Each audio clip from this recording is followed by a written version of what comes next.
자기소개서를 많이 평가를 해봤습니다. 평가를 하면서 굉장히 잘 쓰신 분들도 있고 내용은 엄청 많이 썼는데 뭔가 이해가 되지 않아서 평가가 좀 낮은 분들도 많이 있었습니다. 오늘은 간단하게 딱 2가지만 꼭 반드시 기억해 주셨으면 좋겠습니다. 상황에 맞는 최고의 행동이 있습니다. 그것이 본인의 역량을 보여주는 것입니다. 라고 이야기하면 잘 쓴 자기소개서입니다.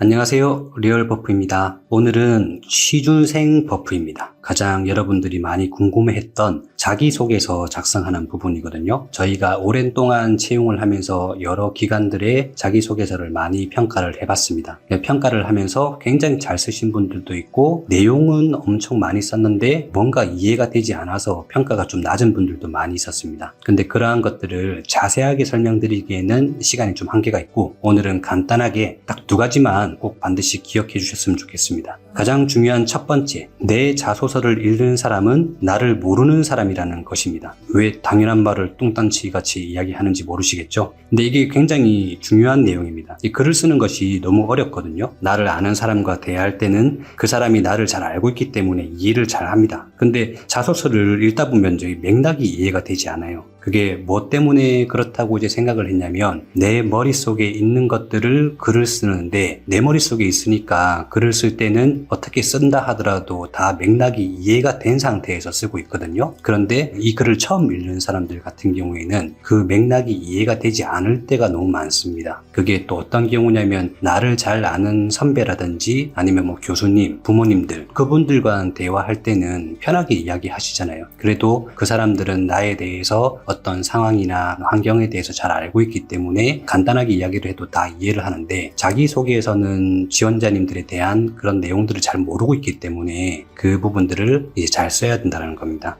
우선은 자기소개서를 다 쓰고 나면 나를 모르는 사람에게 읽도록 해서 그게 이해가 되는지 확인하는 것이 좋습니다. 그래서 나를 모르는 사람들한테 자기소개서를 보여주고 지금 현재 어떤 상황인지 내가 이 행동을 왜 했는지 이런 것들을 물어봤을 때 그 사람이 어떤 상황인지 이해가 되고 그 상황에서 왜 이 행동을 했는지 이해가 돼요 라고 이야기하면 잘 쓴 자기소개서입니다. 성장 배경에서 진짜 자기가 살아온 몇 살 때는 뭘 했고 이런 것들만 쓰고 있는 거예요. 그게 아니라는 거예요. 그냥 단순히 열심히 하겠습니다 동기를 물어보는 건 아니에요. 지원 동기는 조직 이해, 입사 후 부분은 직무 이해, 그리고 성장 배경과 성격의 장단점은 역량, 가치관이나 특질, 어떤 동기, 어떤 태도를 가지고 그 역량이 만들어졌는지 이걸 표현하는 거예요. 팁 하나 드리면 성격의 장단점에서 성격의 단점을 꼭 써야 돼요? 저는 안 써도 된다고 봐요. 안녕하세요. 리얼버프입니다. 오늘은 취준생 편으로 이제 왔습니다. 저희가 취준생 분들이 첫 번째로 겪는 거 자기소개서 작성하는 건데요. 조금 큰 기업들 같은 경우에는 어떠한 목적성을 가진 질문들이 있거든요. 그런데 조금 작은 기업들이나 중견 중소 밑에 쪽으로 내려오다 보면은 자기소개서의 항목이 정해져 있지는 않습니다. 이걸 쉽게 말해서 무형식 자기소개서라고 할 수 있을 것 같은데요. 무형식 자기소개서 같은 경우에는 도대체 뭘 써야 될지 굉장히 어려운 게 많습니다. 그게 제가 무형식 자기소개서를 이제 보니까 첫 번째로는 지원 동기, 이건 어렵지 않을 것 같아요. 그 다음에 두 번째가 성장 배경, 그 다음에 성격의 장단점, 그 다음에 입사 후 포부 이렇게 있습니다. 이걸 가지고 장점이라고 한다면 하나 써놓은 걸 여러 기업에 공통적으로 보낼 수 있다는 그런 장점이 있긴 하죠. 그런데 이 내용을 봤더니 도대체 어떻게 써야 될지 잘 모르겠는 거예요. 그리고 이 유튜브 관련해 가지고 이제 취준생들을 위한 이런 무형식 자기소개서를 가르쳐 주는 데가 있는지를 좀 찾아봤거든요. 근데 무형식 자기소개서를 작성하는 법에 대해서는 잘 알려주지 않았던 것 같아요. 왜 이 무형식 자기소개서에 이 항목들이 있는지 고민을 좀 해봤습니다. 왜 이 항목들이 있을까? 제가 이거부터 먼저 설명을 드리려고 해요. 이걸 설명하기 위해서는 역량 모델이라는 것들을 이제 한번 보여드려야 되는데 역량 모델에 대한 개념을 설명하면서 이 무형식 자기소개서 작성하는 법을 알려드리겠습니다. 챗GPT로 자소서 작성할 때 비법 같은 게 혹시 있을까요? 그 비법 알려주면 우린 뭐 먹고 살아? 우리는 평가하는 사람인데 자기소개서를 작성한 다음에 그 자기소개서를 그 기준에 맞추어 볼 때 내가 몇 점인지를 물어보고 거기에서 내가 어떤 부분을 개선하면 좋을지를 물어봐서 수정을 하면 되지. 그러면은 나의 전문 취업 컨설턴트, 취업 전문가로서의 그런 역할을 GPT한테 도움을 받을 수 있겠죠. 네, 프롬프트 써줄게. 그럼 되죠? 네. 알겠습니다. 대표님 챗GPT로 자소서 작성하는 것에 대해서 어떻게 생각하세요? 챗GPT로 자소서 작성한다고? 네.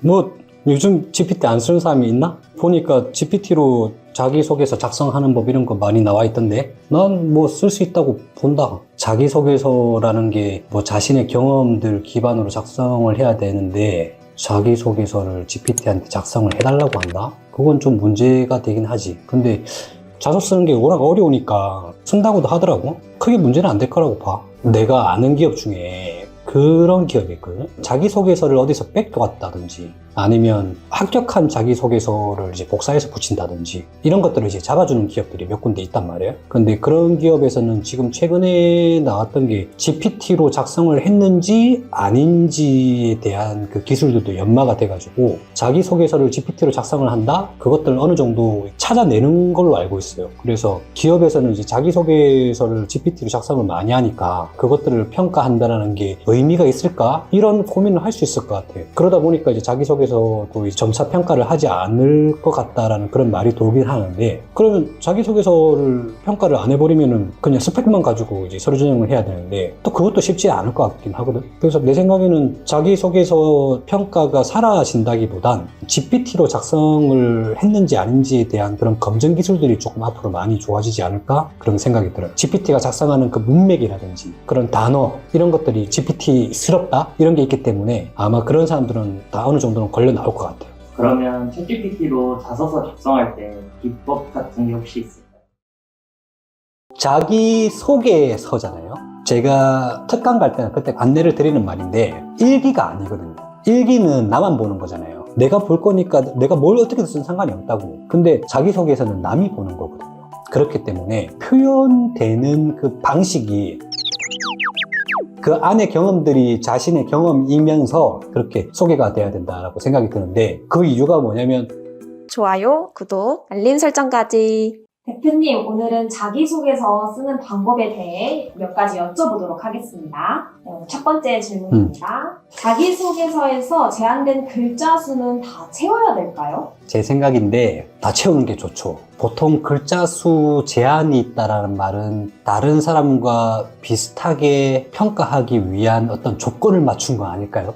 예를 들어서 생각해보면 이제 작게 쓰는 사람들은 작게 쓰고 많이 쓰는 사람들은 많이 쓰고 이제 이렇게 될 텐데 글자 수 제한이 있다? 그러면은 뭔가 조건이 있을 것 같아요.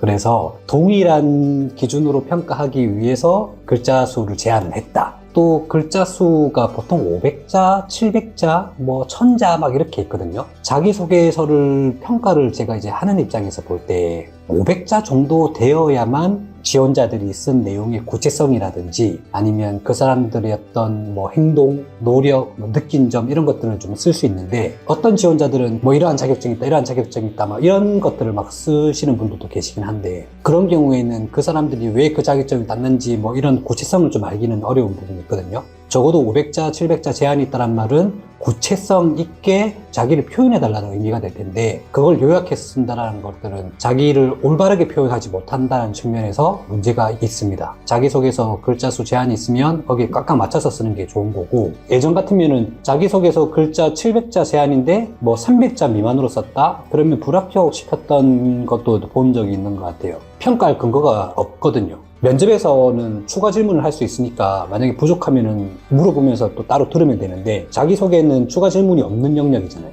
거기에서 이제 추가 질문도 못 하는데 짧게 써버렸다? 그러면은 굉장히 안 좋겠다라는 생각이 듭니다. 그 스타 기법이라는 건 자기의 행동을 빛나 보이게 표현하는 방식이라고 설명할 수 있어요. 근데 이게 이 스타 기법을 외워가지고 이 자기소개서를 쓰는 걸 내가 본 적이 있었어요. 뭐 어떠한 상황이 있었습니다. 나는 이러한 임무를 맡았고 팀의 과제는 이것이었습니다. 그 다음에 나는 이렇게 행동을 했습니다. 그 다음에 결과 이렇게 잘났습니다. 그래서 자소서를 이렇게 쫙 채운 거야. 근데 뭔가 너무 어색한 거야. 이게 왜 어색할까 생각해봤더니 좋아요, 구독, 알림 설정까지. 오늘 질문이 스타, 그죠? 네. 스타에 대해서 뭐가 궁금하셨나요? 자소서를 이제 구조적으로 작성하는데 스타 기법이 도움이 된다고 하는데 이거 스타 기법이 무엇인지랑 자소서 작성할 때 어떤 팁들이 있을지에 대해서 궁금해가지고 주제를 선정하게 되었습니다. 그 스타 기법은 우리 면접관들이 지원자를 이제 평가하기 쉬운 아주 강력한 질문 기법 중에 하나예요. 그래서 아마 학교에서도 취업 컨설턴트 분들이나 취업 강의하시는 분들이 스타에 대해서 많이 설명 설명을 하거든요. 일단 면접관들이 스타 기법을 어떻게 활용해서 질문을 하는지 알면 좋거든요. 여기 보면 스타 이렇게 해가지고 앞자리를 땄어요. 첫 번째 이게 뭐예요? 상황. 그 다음에 T는 태스크, 그 다음에 A는 액션, 그 다음에 리절트. 이렇게 해서 앞자리를 따가지고 스타 기법이라고 이야기하거든요. 이걸 왜 우리 면접 질문 기법으로 쓸까? 여기에서 제일 중요한 건 이 액션. 왜냐면 우리가 어떠한 행동을 하면 결과가 나타납니다. 근데 우리가 이런 질문을 통해서 얻고자 하는 건 뭐냐면 이 사람이 어떤 행동을 해서 어떤 결과를 만들어냈는지 이런 것들이 궁금한 거예요. 그러면 이거 한번 봅시다. 예를 들어서 행동만 가지고 먼저 설명해 볼게요. 행동을 가지고 이제 면접관들이 평가를 하니까 행동에서 협력을 했어요.